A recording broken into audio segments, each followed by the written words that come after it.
교우 여러분 안녕하세요. 늘 그리스도의 평화를 빕니다. 한동안 맹추위가 연일 계속되었는데요. 지난 주말부터 좀 누그러진 것 같습니다. 아침에 까치가 우는 소리도 들리는 걸 보니 곧 설날이 다가오는 것을 알게 합니다. 청룡의 새해가 시작된 지도 벌써 한 달여 시간이 지나가고 있습니다. 올해 우리 공동체는 광화문 새 교회당에서 다시 한번 우리 선교의 도약을 희망하며 발걸음을 내딛었습니다. 이 자리에까지 우리를 부르신 뜻을 늘 기억하며 우리에게 맡겨진 십자가를 짊어지며 함께 나아가야 하겠습니다. 우리에게 십자가는 이 땅에 소외받고 차별당하는 소수자의 모습으로 다가옵니다. 신음소리 때문에 목소리를 잃은 이들을 대변하고 평등한 세상, 하나님 나라를 만들어 나가는 우리 공동체의 2024년 한 해가 되기를 소망합니다. 이를 위해서 우리가 조금씩 더 마음을 드리고 헌신하는 결단이 필요하겠습니다.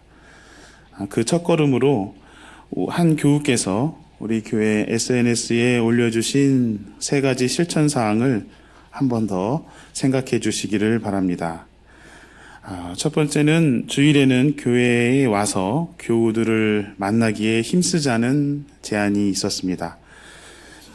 두 번째는 교회에서 모르는 분이 계시다면 먼저 얘기를 나누자는 제안이었고, 세 번째는 할 수 있는 만큼 공동체의 일을 조금씩이라도 맡아서 봉사와 섬김의 모습을 자발적으로 보여주자는 제안이었습니다.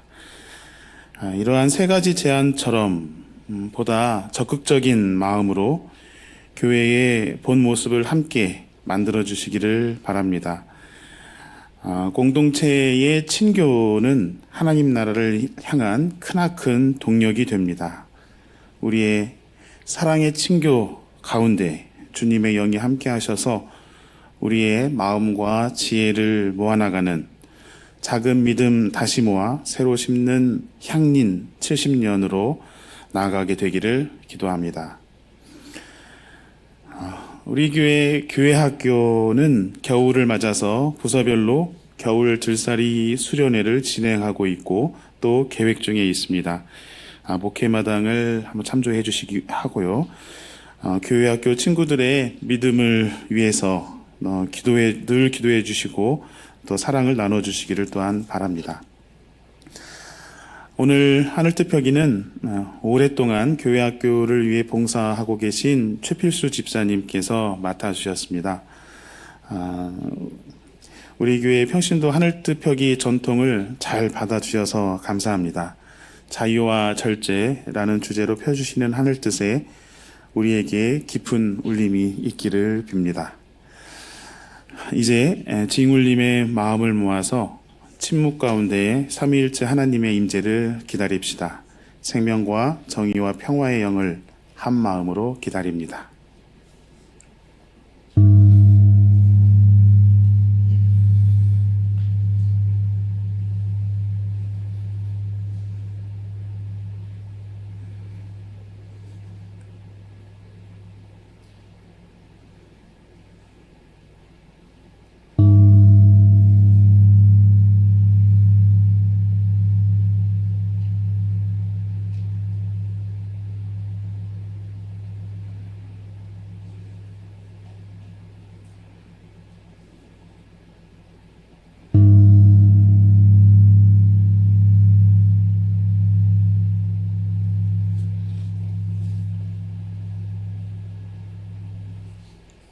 할렐루야.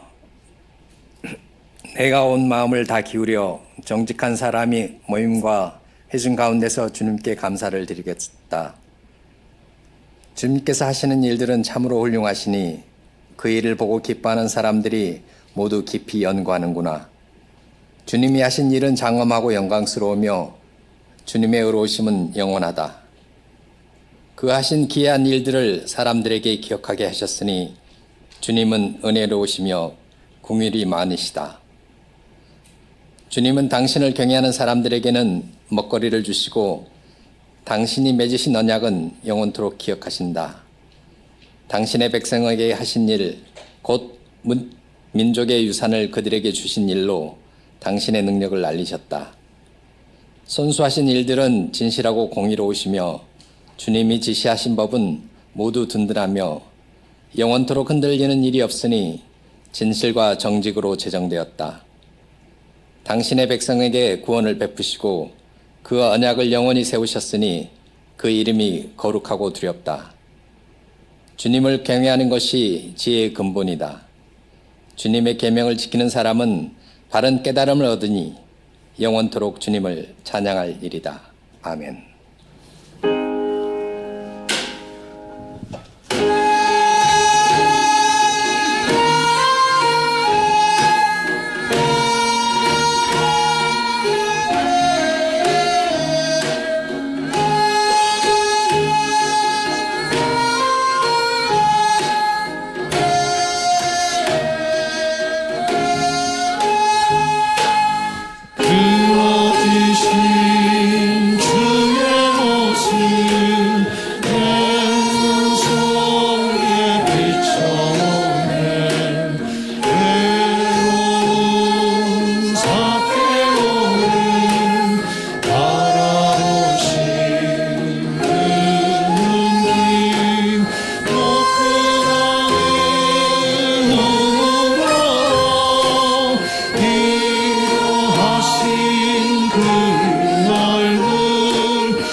의인들이 모인 자리 제 마음을 다 바쳐서 할렐루야 주님 향해 감사를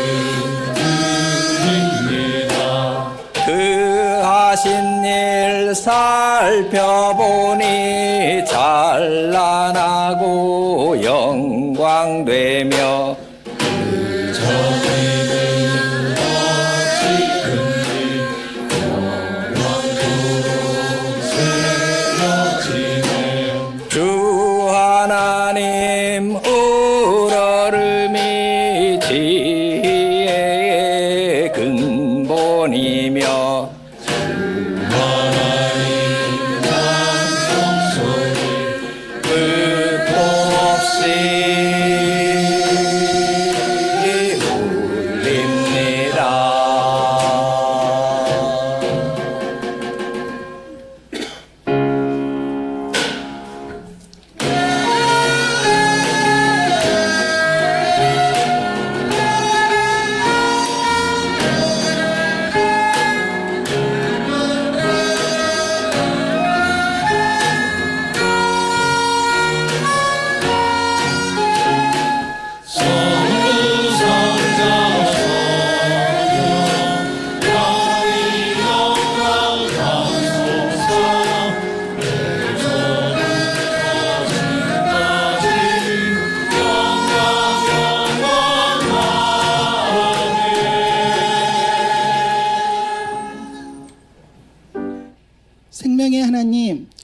주연절 넷째 주일 아침 우리를 주님 앞으로 인도해 주시니 감사드립니다. 한 주간도 여러 모양으로 지치고 힘든 모습으로 혹은 감사한 마음으로 또한 간절한 기도 제목을 가지고 우리들의 모습 이대로 주님 앞에 나왔습니다. 수술을 앞두고 계신 집사님, 폐혈증으로 유독한 장로님, 진료 결과에 따라 심층 치료가 필요한 집사님에게도 추위의 주님 임재하여 주소서. 불안한 현실에서 위로가 필요한 교우들에게 평화의 영으로 임하여 주소서. 감사와 찬양으로 예배한 자들의 기도를 받아주소서. 추운 겨울 한파 속에서도 거리에서 실천적인 삶을 살아낸 우리 교우들의 기도를 들어주소서. 도시락을 싸들고 불의에 맞서 싸운 이들을 위로한 교우들을 기억하여 주소서.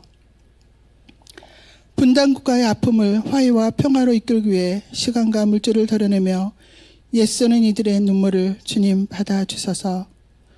주님, 자신의 불안한 미래를 준비하는 청년 세대의 강구에 귀를 기울여 주십시오. 우리와 같은 시간에 청소년들, 어린이들이 드리는 예배와 찬양의 고백을 받아주십시오. 유아 유치부 부모와 함께 드리는 찬양과 기도도 주님 받아주소서. 주님, 지난 한 주는 혹한기 한파가 몰아치는 매서운 겨울이었습니다. 그러나 낮에는 따뜻한 햇볕이 추위를 녹여주었고 맑은 하늘 속에 구름도 보였습니다. 주님, 우리에게 이 같은 빛으로 임하여 주소서. 우리를 통해서 일하신 하나님, 앞서가신 신앙의 선배들과 교우들과 가족들을 통해서 따뜻한 하나님의 사랑을 알게 해주시니 감사드립니다. 좋은 일이나 굳은 일이나 안부를 물어주시고 기도로 이겨낼 용기를 주시고 차 한잔을 나누는 사랑을 전해주시니 감사드립니다. 서로의 작은 나눔과 소통으로 인해서 우리가 서로 신앙 공동체임을 깨닫습니다. 그러나 하루하루 자신의 삶을 살아내다 보면 내 서름이 우선이고 내 고통이 크게 보여 교우들의 아픔을 모르거나 살피지 못할 때가 많았습니다. 혹은 선교나 사회적 이슈에 묻혀 우선순위에도 밀려날 때가 많았습니다. 하느님, 우리의 약함을 용서하여 주십시오. 추운 겨울 손과 마음을 녹여주는 핫백 하나라도 주머니에 넣어줄 수 있는 우리가 되도록 인도하여 주십시오. 주님, 겨울이 되면 자주 찾는 식재료가 있습니다. 김, 굴, 매생이, 곰피, 물미역, 파래, 생태 등으로 행복하고 건강한 밥상을 우리가 앞으로도 계속 지속적으로 차릴 수 있기를 바랍니다. 방사능 오염수의 방류를 막아주십시오. 우리 모두의 건강한 먹거리를 위해 포기하지 않고 막아낼 수 있기를 간절히 기도합니다. 주님, 저희를 정의와 평화의 사도로 사용하여 주십시오. 우리 민족의 평화와 안정을 주님 지켜주십시오. 나라에서 무엇을 하고 있는지 알 수 없으며 국민의 생명과 평화에 관심도 없어 보이는 이 정부를 향해 한반도의 긴장을 낮추고 한결의 공존을 위해서 일해야 한다고 소리치며 외치게 하십시오. 주님, 국회에서 통과한 이태원 참사 특별법 공포를 촉구하는 15,900배의 유족들의 기도를 주님 들어주십시오. 누구 마음대로 저 애타는 기도 소리를 듣지 않는다는 말인가요? 주님, 검찰 독재의 권력을 휘두르고 있는데 국민의힘 여당은 언제까지 국민의 소리를 외면하고 있을까요? 국민이 눈도 귀도 생각도 없는 사람으로 보이는 걸까요? 우리를 통해서 일하시는 주님, 우리 교회가 끝까지 연대하여 이 불의한 권력의 질주에 항의할 수 있는 용기를 주시고 수행할 수 있는 힘을 다하여 주십시오. 우리를 평화의 일꾼으로 주님 사용하여 주십시오. 이번 주에 교회 일들이 많이 있습니다. 목회 운영회의가 있습니다. 예배와 선교와 친교가 균형 잡힌 교회로 만들어갈 수 있도록 인도하여 주십시오.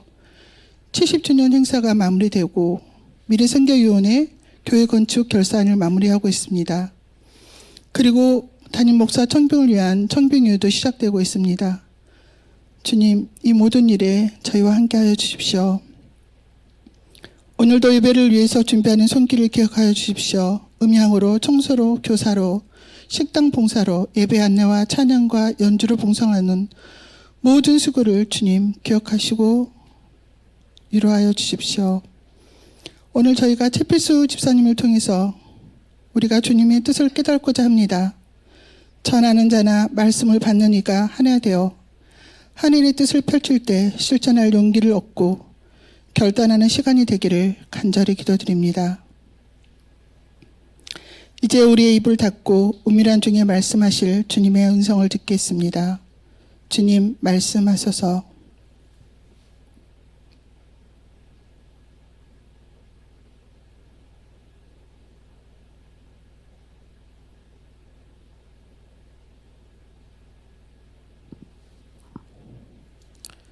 낮은 자들과 함께 울며 위로해 주시는 예수님 이름으로 기도드립니다.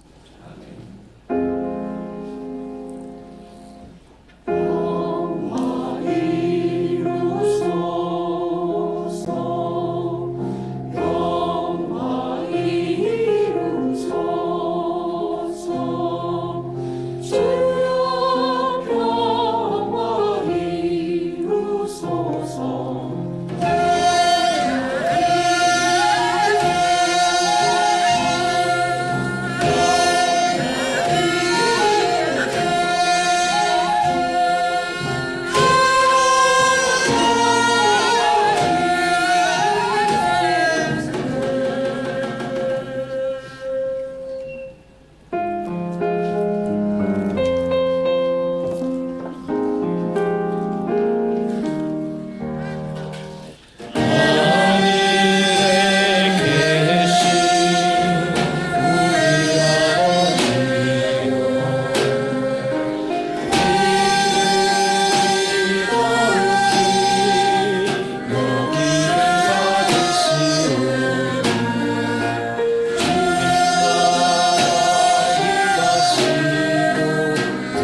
오늘의 하늘 말씀은 제1성서의 신명기와 제2성서의 고린도전서입니다.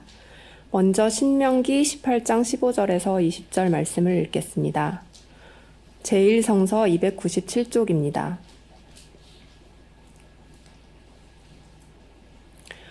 주 당신들의 하나님은 당신들의 동족 가운데서 나와 같은 예언자 한 사람을 일으켜 세워주실 것이니 당신들은 그의 말을 들어야 합니다. 이것은 당신들이 호렙산에서 총회를 가진 날에 주 당신들의 하나님께 청한 일입니다. 그때에 당신들이 말하기를 주 우리 하나님의 소리를 다시는 듣지 않게 하여 주시며 무서운 큰 불도 보지 않게 하여 주십시오. 우리가 죽을까 두렵습니다. 하였습니다. 그때에 주님께서 내게 말씀하시기를 그들이 한 말이 옳다. 나는 그들의 동족 가운데서 너와 같은 예언자 한 사람을 일으켜 세워 나의 말을 그의 입에 담아줄 것이다. 그는 내가 명한 모든 것을 그들에게 다 일러줄 것이다. 그가 내 이름으로 말할 때에 내 말을 듣지 않는 사람은 내가 벌을 줄 것이다. 또 내가 말하라고 하지 않은 것을 제 마음대로 내 이름으로 말하거나 다른 신들의 이름으로 말하는 예언자는 죽임을 당할 것이다. 하셨습니다. 이어서 고린도전서 8장 1절에서 13절 말씀을 읽겠습니다. 제2성서 290쪽입니다.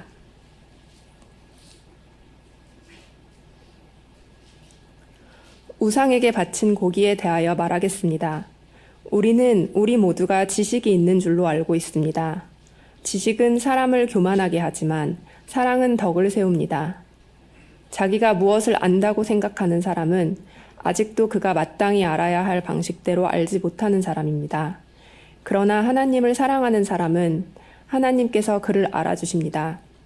그런데 우상에게 바친 고기를 먹는 일을 두고 말하면 우리가 알기로는 세상에 우상이란 것은 아무것도 아니고 오직 하나님 한 분밖에는 신이 없습니다.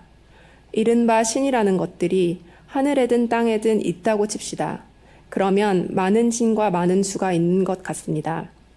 그러나 우리에게는 아버지가 되시는 하나님 한 분이 계실 뿐입니다. 만물은 그분에게서 났고 우리는 그분을 위하여 있습니다. 그리고 한 분 주님이신 예수 그리스도가 계십니다. 만물이 그분으로 말미암아 있고 우리도 그분으로 말미암아 있습니다. 그러나 누구에게나 다 지식이 있는 것은 아닙니다. 어떤 사람들은 지금까지 우상을 섬기던 관습에 젖어 있어서 그들이 먹는 고기가 우상의 것인 줄로 여기면서 먹습니다. 그들의 양심이 약함으로 더럽혀지는 것입니다. 그러나 우리를 하나님 앞에 내세우는 것은 음식이 아닙니다. 음식을 먹지 않는다고 해서 손해볼 것도 없고 먹는다고 해서 이로울 것도 없습니다. 그러나 여러분에게 있는 이 자유가 약한 사람들에게 걸림돌이 되지 않도록 조심하십시오. 지식이 있는 당신이 우상의 신당에 앉아서 먹고 있는 것을 어떤 사람이 보면 그가 약한 사람일지라도 그 양심에 용기가 생겨서 우상에게 바친 고기를 먹게 되지 않겠습니까? 그러면 그 약한 사람은 당신의 지식 때문에 망하는 것입니다. 그리스도께서는 그 약한 신도를 위하여 죽으셨습니다. 이렇게 여러분이 형제 자매들에게 죄를 짓고 그들의 약한 양심을 상하게 하는 것은 그리스도께 죄를 짓는 것입니다. 그러므로 음식이 내 형제를 걸어서 넘어지게 하는 것이라면 그가 걸려서 넘어지지 않게 하기 위해서 나는 평생 고기를 먹지 않겠습니다. 다 함께 고린도전서 8장 1절 말씀을 읽겠습니다. 우상에게 바친 고기에 대하여 말하겠습니다. 우리는 우리 모두가 지식이 있는 줄로 알고 있습니다. 지식은 사람을 교만하게 하지만 사랑은 덕을 세웁니다. 이 말씀으로 귀한 깨달음과 결단이 있으시기를 바랍니다. 오늘 주시는 복음서의 말씀은 마가복음서 1장 21절로 28절까지의 말씀입니다. 가능하신 분은 일어서서 말씀을 들으시기 바랍니다.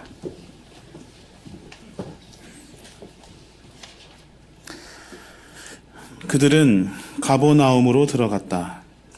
예수께서 안식일에 곧바로 회당에 들어가서 가르치셨는데 사람들은 그의 가르침에 놀랐다.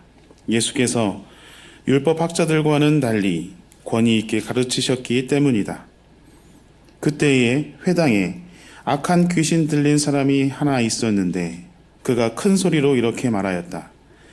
나사렛 사람 예수님, 왜 우리를 간섭하려 하십니까? 우리를 없애려고 오셨습니까? 나는 당신이 누구인지 압니다. 하나님께서 보내신 거룩한 분입니다. 예수께서 그를 꾸짖어 말씀하셨다. 입을 다물고 이 사람에게서 나가라. 그러자 악한 귀신은 그에게 경련을 일으켜 놓고서 큰 소리를 지르며 떠나갔다. 사람들이 모두 놀라서 이게 어찌 된 일이냐? 권위 있는 새로운 가르침이다. 그가 악한 귀신들에게 명하시니 그들도 복종하는구나 하면서 서로 물었다. 그리하여 예수의 소문이 곧 갈릴리 주위의 온 지역에 두루 퍼졌다. 이는 주님의 말씀입니다.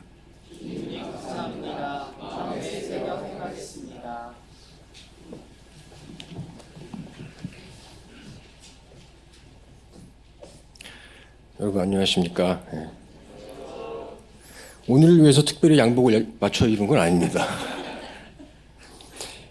방금 읽으신 고린도전서 8장은 제가 어린 시절 성경을 읽을 때 잘 이해가 가지 않았습니다. 우상에게 바친 음식에 대해 말을 하고 있는데 그걸 먹으라는 건지 말라는 건지 헷갈렸기 때문입니다. 오늘 읽은 성서의 말씀을 듣고 여러분들께서는 무슨 말인지 대략 감을 잡으셨겠지만 당시 개역 한글판에 어려운 한문투의 성경을 읽던 저는 그 감을 잡기가 어려웠습니다. 우상은 나쁜 것이니까 우상에게 바친 음식을 먹지 말라는 단순한 논리가 아니라 뭔가 복잡한 얘기를 하고 있는데 그게 제게는 어려웠습니다. 세월이 흐르고 성서에 대해, 바울에 대해 더 많이 알게 되고 교회에 대해, 세상에 대해 더 많이 알게 되면서 이 말씀이 이해되기 시작했습니다.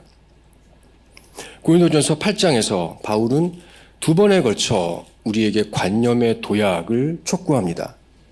첫 번째는 말초적 미신에서 보편적 신앙으로의 도약입니다. 이 첫 번째 도약을 바울은 지식이 있다라고 부릅니다. 지식이 있는 사람은 하나님이 오직 한 분이심을 압니다. 반면 지식이 없는 사람은 여기저기에 신들이 많다라고 생각합니다.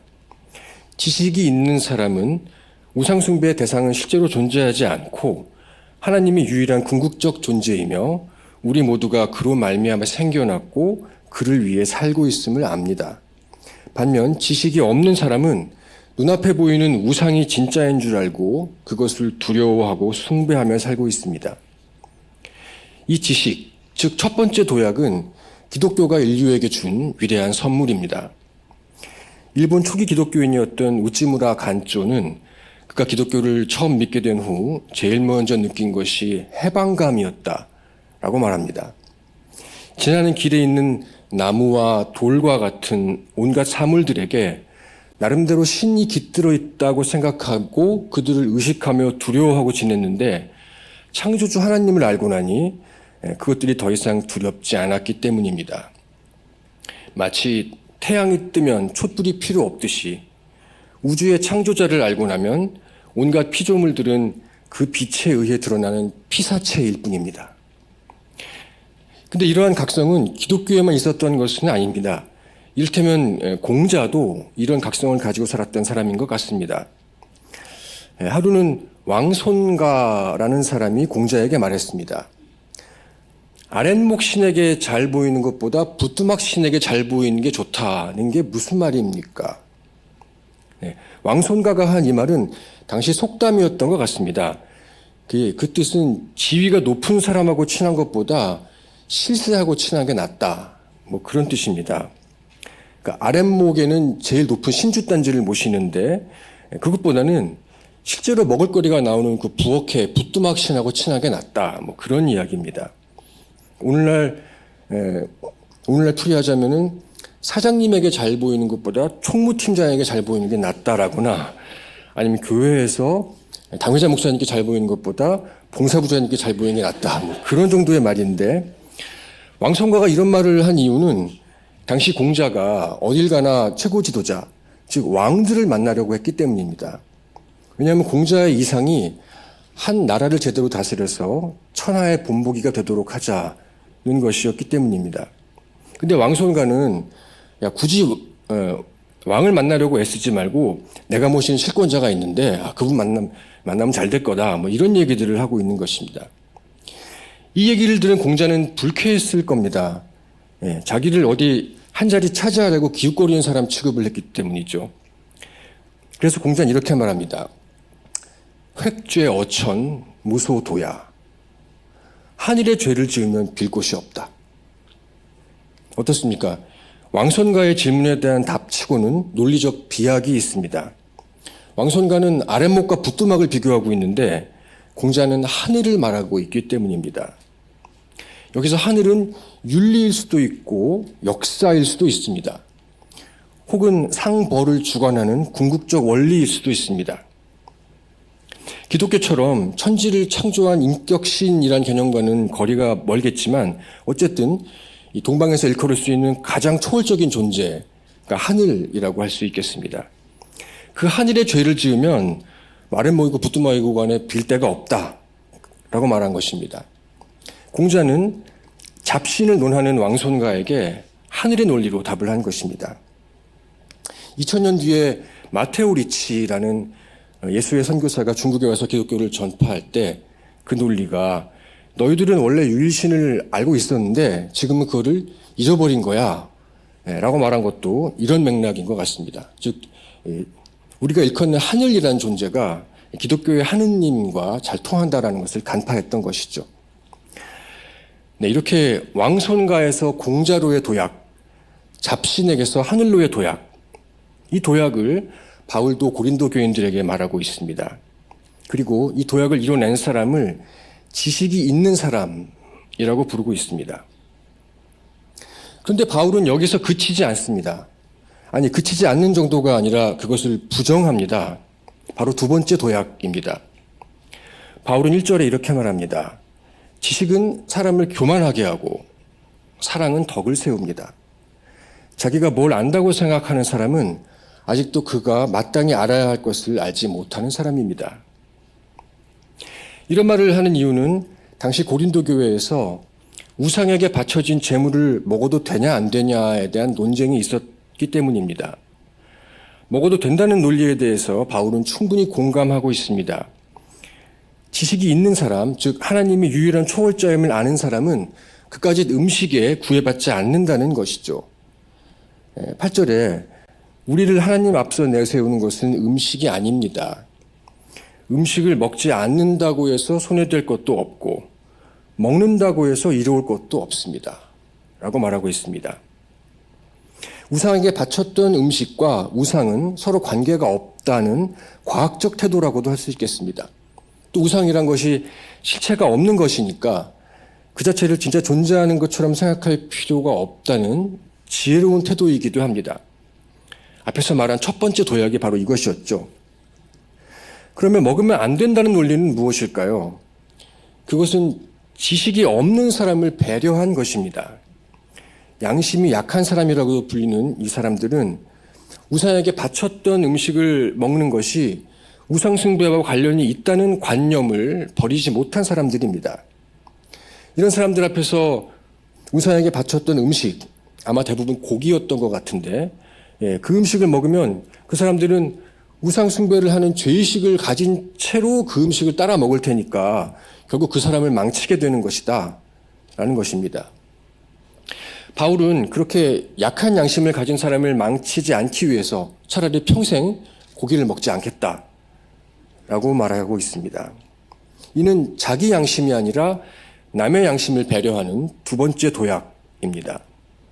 고린도전서를 처음 읽었던 고등학생 때 전 이렇게 복잡한 이야기를 이해하기가 어려웠던 것입니다.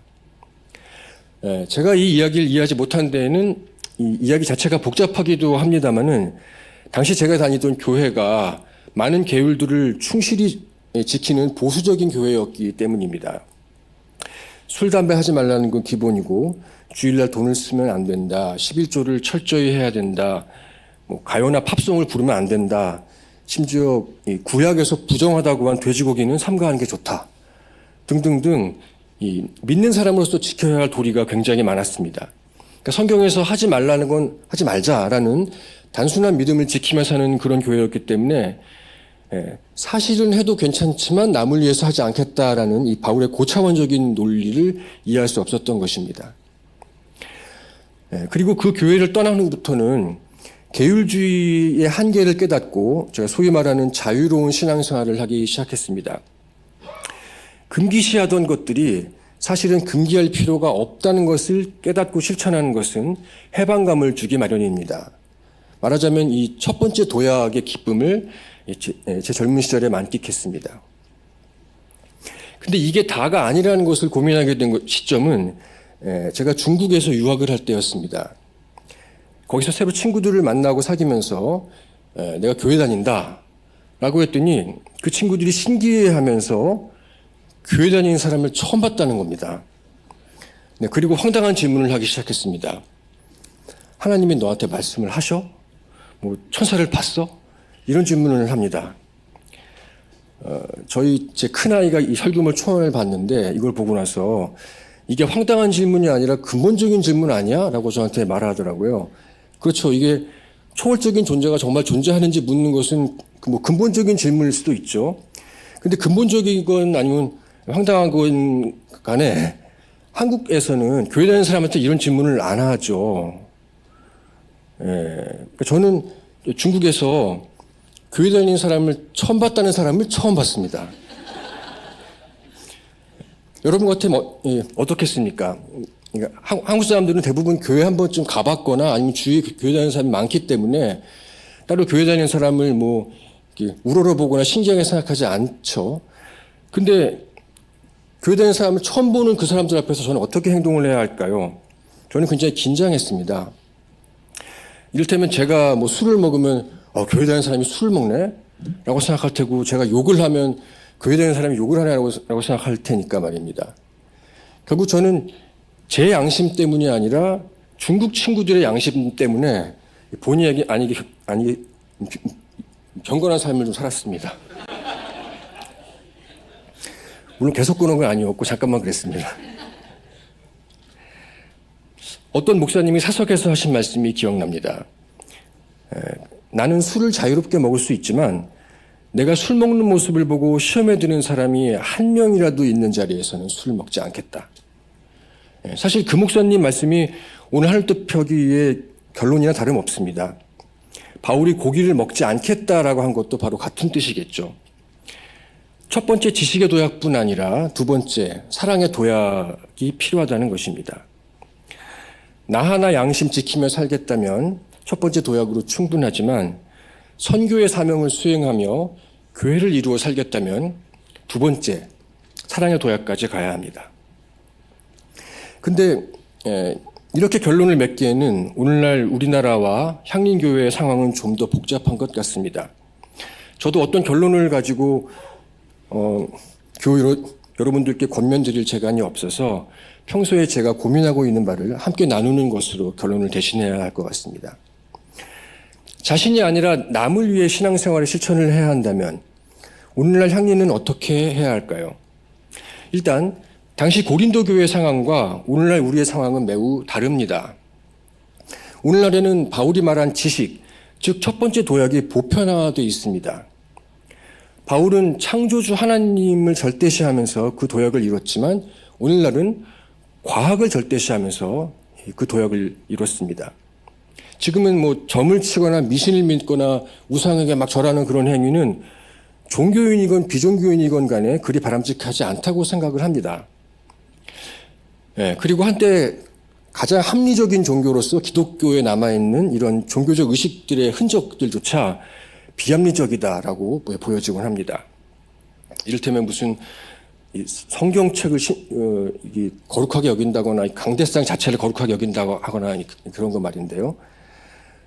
그리고 윤리적으로도 청교도적이란 말이 그리 바람직한 말로 쓰이지 않습니다. 얼마 전 이선균 배우의 안타까운 죽음을 보도하면서 프랑스의 한 매체가 한국에는 청교도주의가 존재한다라고 지적을 했습니다. 이 말이 맞고 그르고를 떠나서 청교도주의라는 말이 쓰이는 맥락에 한번 주목해 보십시오. 절대적인 신앙에 충실하여 금욕적인 가치를 자기뿐 아니라 남에게 강요하는 폭력적인 사상, 뭐 이런 게 청교도주의 아니겠습니까? 이런 상황에서 향림교회의 색깔과 지향점은 사회적으로 좋은 대안이 될 수 있습니다. 우리는 성서와 예수의 정신에 부합하지 않는 종교적 금기들을 털어내고 관용과 합리성의 새로운 신앙 실천을 하고 있기 때문입니다. 이것은 사회적 대안일 뿐 아니라 실질적인 선교의 매력 포인트일 수도 있습니다. 종교적 비합리성과 폭력적 청교도주의에 지친 비신앙인들과 신앙인들에게 매력적으로 느껴질 것이기 때문입니다. 그러니까 향린처럼이라고 하면 떠오르는 그 이미지는 향린교회를 확장시키는 선교적 의도 가지고 있습니다. 그런데 향린처럼이라는 이 색깔이 어떤 사람에게는 걸림돌이 될 겁니다. 자신의 실존적 문제 속에서 강력한 신이 자기 인생에 개입해주기 바라는 사람들에게 말입니다. 치료자, 구원자로서의 뜨거운 하나님을 필요로 하는 사람들이 분명히 있습니다. 향린다움이 그런 사람들에게 어필하지 못한다는 것이 향린의 한계이기도 할 것입니다. 그런데 어떻게 모든 사람에게 두루 어필하겠습니까? 그런 목마름이 있는 사람은 그런 교회를 찾아가면 되겠죠. 향린이 그렇게 하지 못한다고 해서 안타까워할 필요는 없을 수도 있습니다. 제가 안타까워할 필요 없습니다 라고 단언을 하지 못하고 없을 수도 있다고 말끝을 흐린 것에 제 고민이 담겨 있습니다. 혹시 과학적 합리성이 모든 것을 설명하려고 하는 이 시대에 오히려 초월적 신앙에 대한 목마름이 점점 커져가는 것은 아닐까? 그런 사람들은 우리가 자유로운 모습으로 신앙생활을 하거나 이런 뒤풀이하는 것을 보고 신앙인에 대해 실망하지 않을까? 그리고 제가 교회학교 교사를 오래 하고 있습니다마는 아직 가치관이 형성되지 않은 우리 교회 아이들에게 과연 향린 같은 쿨함이 독일까 약일까? 뜨거운 신앙을 가졌다가 나중에 쿨한 신앙을 가지게 될 수는 있지만 처음부터 쿨한 신앙을 가르치면 나중에 그냥 신앙이 없어지는 것은 아닐까? 그리고 쿨한 신앙을 가진 우리가 뜨거운 신앙을 가르치거나 흉내낼 수 있을까? 사실 이 문제에 대해서는 우리 교사들과 그리고 교육자분들과 많은 고민을 나누고 있습니다. 이제 말씀을 정리해야겠습니다. 바울이 말한 두 번째 도약의 핵심은 나를 위한 신앙에서 남을 위한 신앙으로의 전환입니다. 그렇다면 오늘날 이 시대 향린에서 우리는 어떤 신앙의 모습을 가지고 무엇을 가르쳐야 할까요? 뜨거움일까요? 쿨함일까요? 자유일까요? 자유의 절제일까요?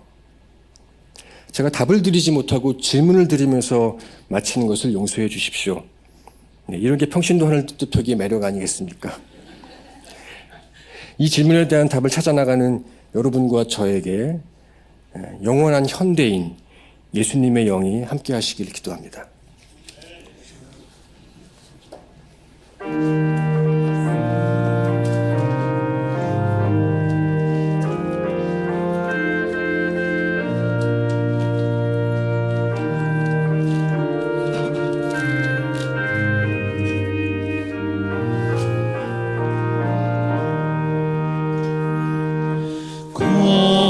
거룩하게 하소서.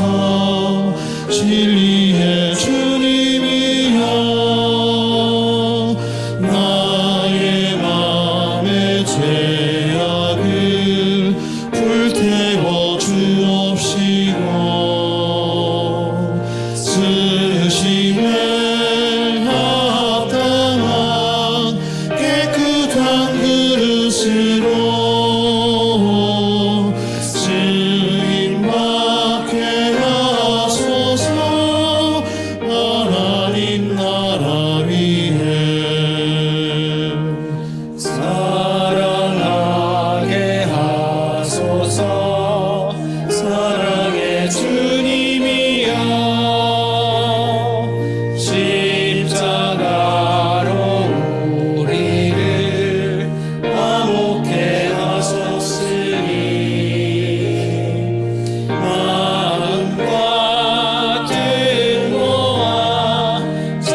하소서. 응답의 주님이여, 나의 생각 나의 뜻 버리게 하옵시고,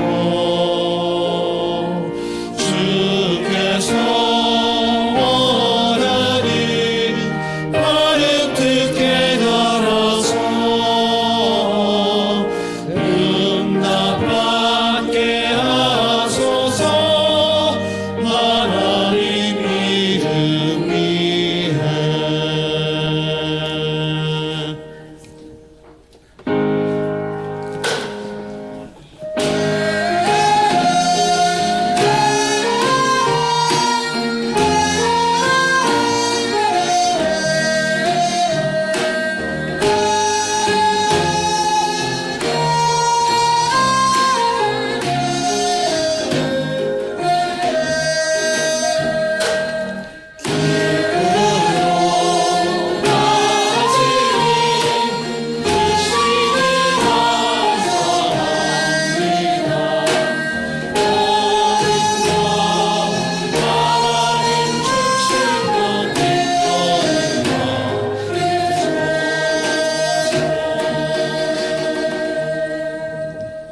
사랑과 평화의 하느님, 오늘도 저희들의 삶 가운데 함께 계심에 감사합니다. 추운 날씨에도 새 예배당으로 향하는 발걸음을 가볍게 하시어 감사합니다. 지난 한 주 동안 세상 속에 살아갈 때 무탈한 일상의 평범함에도 감사하고 때로는 어려운 순간들을 마주하여 극복하려고 애쓰는 가운데 하나님의 역사가 함께 하심을 알게 해주셔서 또한 감사합니다. 매주 새 교우들이 향린을 찾아오게 하심에 감사합니다. 새 교우들이 향린에 잘 뿌리내릴 수 있도록 따뜻한 친교와 신앙적 교류가 계속될 수 있게 해주세요. 향린 창립 70주년 마음 읽기 설문조사를 통하여 우리 향린의 현재를 알게 하시고 미래를 고민하게 해주셔서 감사합니다. 우리 교회가 서로 사랑하고 존중하는 성숙한 공동체가 되도록 함께 지혜를 모을 수 있게 해주세요. 세계 곳곳에 전쟁으로 인한 무고한 희생자가 더 이상 생기지 않고 전쟁의 기운이 고조되어 가는 한반도에 평화가 정착되기를 간절히 기도합니다. 다가올 한 주간도 하루하루 당신의 말씀을 묵상하고 기도하면서 소외되고 아픔이 있는 이들에게 기꺼이 친구가 되어주셨던 그리스도를 닮아가려고 노력하는 삶을 살게 해주세요. 이 시간 주님께서 저희에게 허락하신 시간과 물질을 정성 모아 드립니다. 드려지는 예물이 생명을 살리고 평화를 이루는 데 쓰이게 하여 주세요. 예수님의 이름으로 기도합니다. 아멘.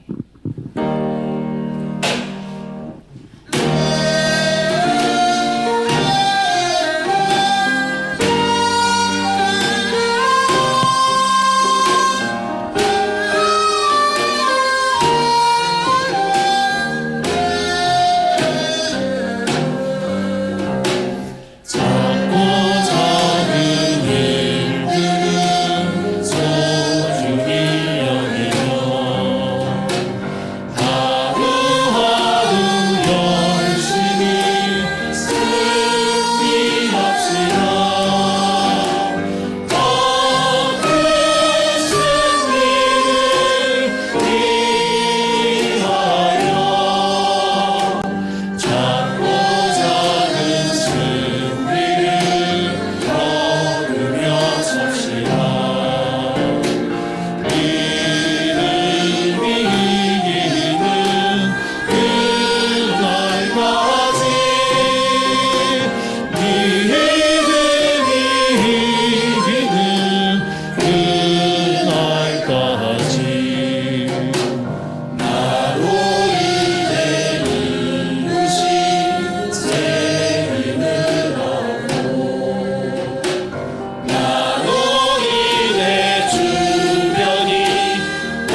자유인으로 사십시오. 남을 위한 자유인으로 사십시오. 함께 축복의 기도를 나눕시다.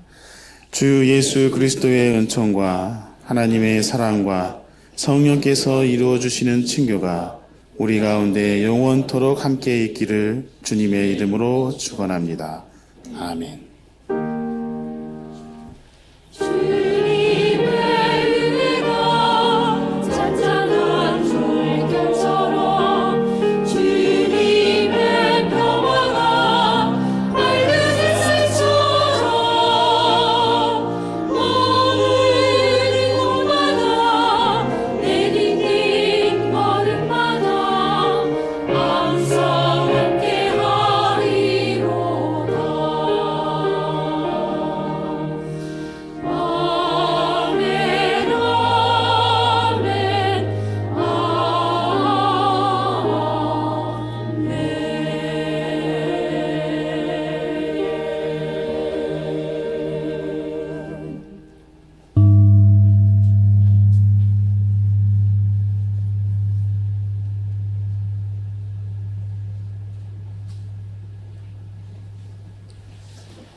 안녕하십니까. 주연절 네 번째 주일에 오신 모든 분들 환영합니다. 공동 관심사 나눔하기 전에 먼저 소개하실 분들이 계셔가지고 소개하고 시작하도록 하겠습니다. 미국에서 목회를 하고 계시는 한병철 목사님, 지난 광야 시절에 거의 끝나갈 무렵에 저희 교회에 오셔가지고 설교도 해주셨는데 오늘 방문해 주셨습니다. 아버님 한익성 목사님 병환 때문에 한국에 방문하셨는데요. 우리 교회에 와주신 한병철 목사님 환영하면서 환영의 박수 함께 하시겠습니다. 그리고 한익성 장로님께서도 빨리 쾌차하셔서 우리와 함께 같이 예배 볼 수 있었으면 좋겠습니다. 그리고 오늘 공동 식사에도 나왔듯이 박수현 집사님의 아드님 결혼식이 최근에 있었는데 아드님 네 분 방문해 주셨습니다. 환영의 인사 나누도록 하겠습니다. 환영합니다.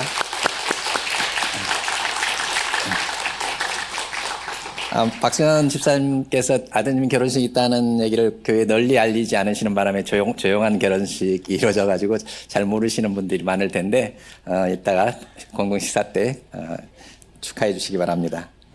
공동 관심사 나눔 진행하도록 하겠습니다. 말씀드렸듯이 공동 식사는 박수현 집사님 내외에서 박수현 집사님 댁에서 자녀 결혼식 답례를 준비해 주셨습니다. 청소년부 겨울 들살이 서로를 맞이해요 라는 주제로 1월 27일부터 28일까지 강화도에 있는 심도학사에서 있을 예정입니다. 새날 청년의 모임이 예배 후 세미나실 4층에서 있을 예정이고요. 그 다음에 교회 건축이 회의, 아마 오늘이 마지막 건축이 회의가 될 것 같은데요. 예배 후 2층 회의실에서 있을 예정입니다. 건축위원들은 모두 참석해 주시기 바랍니다. 권사회 점심 식사 후에 향후실에서 있을 예정입니다. 권사회 회원들 참고해 주시고요. 그 다음에 생태문화 선교팀 회의가 오후 1시 담임 목사님실에서 4층에서 있을 예정입니다. 그리고 담임 목사 청빙위원회 모임이 오늘 오후 1시 30분 안병무 도서관 3층에서 있을 예정입니다. 오늘은 또한 목회 운영위원회가 있는 날인데 일상보다 약간 늦은 오후 2시 30분에 향후실에서 있습니다. 그리고 창립 70주년 기념사업 광화문 시대 향륜의 비전 수립을 위한 설문조사 결과 보고서가 나왔다는 말씀을 지난주부터 드리고 있는데 현실에 발을 딛고 내일을 보다라는 주제로 만들어져 있습니다. 예배실 입구에서 배부하고 있으니까 꼭 한 부씩 가져가서 굉장히 많은 사람들이 고생해서 긴 시간 동안 준비한 그런 자료집이기 때문에 꼭 읽어봐 주시기 바랍니다. 기부금 영수증이 필요하신 분, 그 다음에 성가대 모집분 계속 나오고 있습니다. 그 광고는 참고해 주시기 바랍니다. 이번 주 일정 안내입니다. 어린이부 겨울 들살이 서로를 맞이해요. 똑같은 주제로 있네요. 2월 3일에서 4일 파주 새골마을에서 있습니다. 그리고 재직회가 다음 주 일요일 2월 4일 예배직구 2층 예배실에서 있고요. 사회부 원례회가 또한 같은 날에 재직회 후에 담임 목사실 4층에서 있을 예정입니다. 그리고 희년 여신도의 대상 미래선교연구위원회 선교정책 설명회가 2월 4일 일요일 오후 1시 30분에 안병무도서관 3층에서 있을 예정입니다. 우리가랑 모임 얼수 그리고 선교부 신앙 모임 이번 주 성서일과는 주보를 참고해 주시기 바랍니다. 이후 일정 안내는 주보를 참고해 주시고요. 에큐메니칼 소식 중에서 기장총회 2024년 사회 선교정책협의회가 1월 28일부터 30일에서 있을 예정인데 김주목 목사께서 참석할 예정이십니다. 그리고 초록나무 임보라 목사님 일주기 추모식이 2월 3일 토요일 오전 11시 마석 모란공원에서 섬돌 향림교회 주관로 있을 예정이고요. 그 다음에 추모 예배가 2월 4일 우리 교회 본당에서 오후 3시에 있을 예정입니다. 본당과 그러니까 3층 예배실과 그 다음에 향후실 5층 이렇게 세 군데서 다 중계를 해가면서 예배를 할 예정입니다. 예, 오늘 공동말씀하는 내용이 그렇게 많지 않습니다. 이상으로 마치도록 하겠습니다. 향림교인 생활 실천 다짐 같이 하시겠습니다. 우리는 고통받는 이웃과 함께 아파하시는 하나님을 믿으며 사회적 불의에 맞서 싸우고 고통당하는 이웃들과 연대하는 활동에 참여한다. 잠시만요. 네, 이상으로 예배를 마치도록 하겠습니다. 안녕히 돌아가십시오.